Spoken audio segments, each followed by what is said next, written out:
குடிநீர் தொட்டியில் மனித கழிவை கலந்த வழக்கில் 3 நபர்களுக்கு தொடர்பு இருப்பதாக தமிழக அரசு நீதிமன்றத்தில் தெரிவித்திருந்தது. இந்த நிலையில் அந்த சம்பவம் தொடர்பான வீடியோ வேகமாக இணையத்தில் பரவி வருவதாக தகவல் கிடைத்திருக்கிறது.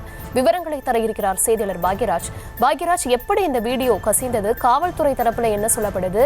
மேலும் இதை பரவாம தடுக்க என்னென்ன நடவடிக்கை எடுக்கப்பட்டிருக்கு?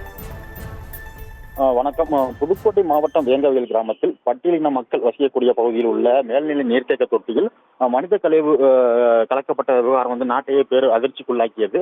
இந்த சம்பவம் தொடர்பாக தான் இன்று தமிழக அரசு நீதிமன்றத்தில் குற்றப்பத்திரிகை தாக்கல் செய்யப்பட்டதாக தெரிவித்துள்ளது. அந்த குற்றப்பத்திரிகையில் வேங்கவேலில் குடிநீர் தொட்டியில் மனித கழிவு கலக்கப்பட்ட விவகாரத்தில் 3 பேருக்கு தொடர்பு இருப்பதாகவும், அதாவது முட்டுக்காடு ஊராட்சி மன்ற தலைவரின் கணவரை பழிவாங்கும் நோக்கத்தில் குடிநீரில் மனித கழிவு கலக்கப்பட்டதாகவும், இதில் சம்பந்தப்பட்ட சுதர்சன், முத்துகிருஷ்ணன், முரளிராஜ் ஆகியோர் மீது இன்று தமிழக அரசு குற்றப்பத்திரிகை தாக்கல் செய்யப்பட்டதாக தெரிவித்திருக்கிறது. அதன் அடிப்படையிலேயே அந்த குற்றப்பத்திரிகை தாக்கல் செய்யப்பட்ட நிலையில அந்த குற்றம் சாட்டப்பட்ட சுதர்சன் என்ற நபரினுடைய ஆடியோ, அம்மாவுடன் பேசக்கூடிய அந்த ஆடியோ மற்றும் அவருடைய அத்தை கூட பேசக்கூடிய அந்த ஆடியோ தற்போது வெளியாக இருக்கு. அது மட்டும் இல்லாமல் அந்த குடிநீர் தொட்டியில் இருந்து மேலே ஏறி சென்று மனித மலம் கலக்கக்கூடிய அந்த வீடியோவும் வெளியாகி இருக்கு. இந்த வீடியோவிலேயே இப்போ தற்போது அதிர்ச்சியை உள்ளாகி இருக்கு.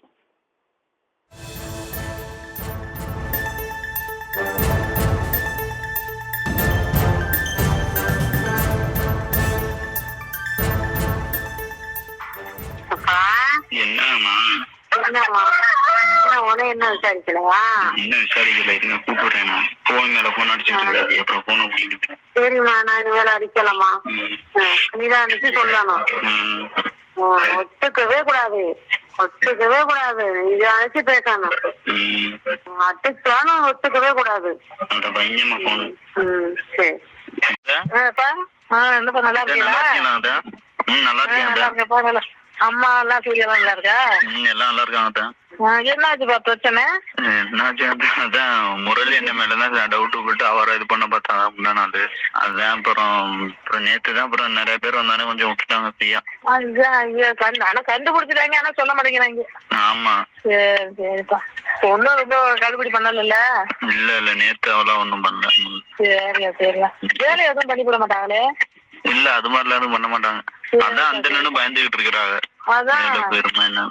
ஐயோ சொல்லாமனாலும் இருந்திருக்கலாம். நீங்க அதான் வேற சொல்லாம ஏதாவது கடுபிடி பண்ணுவாங்களே. சரிப்பா, சரி பாத்துக்க.